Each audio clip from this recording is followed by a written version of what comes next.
Hello, Lorna Menti from the Telos Project. On my way back from an appointment, so I'm not running late this time. So we're approaching the end of the year. It's mid-November, and a lot of things happen at the end of the year. Budgets and strategic planning in preparation for the following year. One of the things that happens is performance reviews. And I don't find many people who enjoy performance reviews, whether they are conducting them or they are on the receiving end of feedback.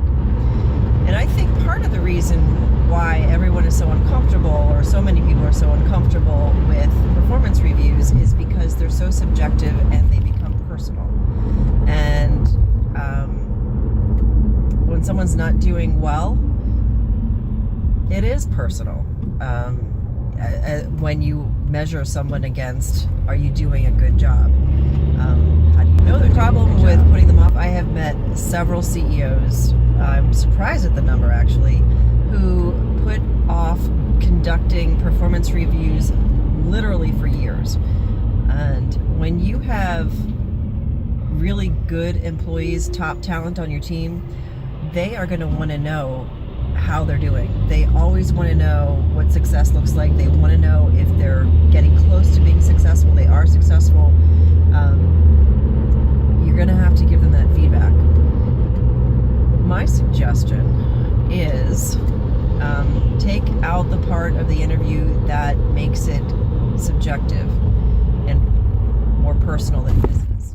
And if it can't be measured, it can't be managed. So enter the almighty metric. And you start with where your organization is headed, whether that metric is market share, revenue, number of lives touched, something that your team can emotionally connect to. Otherwise, they're not going to care. Once you have that metric, you trickle that down into departments and ultimately individuals. And when everybody knows how they are measured, they can then figure out for themselves whether or not they're doing well, right? So it makes that there are no surprises when you have those kinds of performance interviews. People already know what to expect. It alleviates some of the stress in most cases, and it's clear. It's not personal. It is, these are the metrics. You're either hitting them or you're not.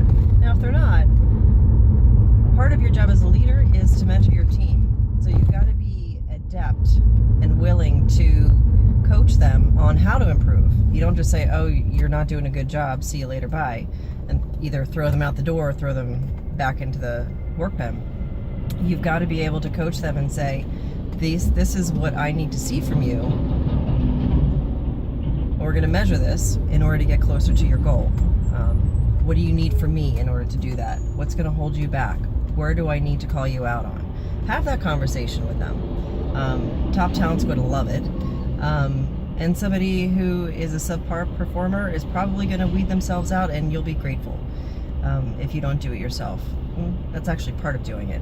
Anyway, hope this helps. If you need help with performance interviews, give me a call. Thanks for watching. Tune in next time. Lorna Menti from the Telos Project.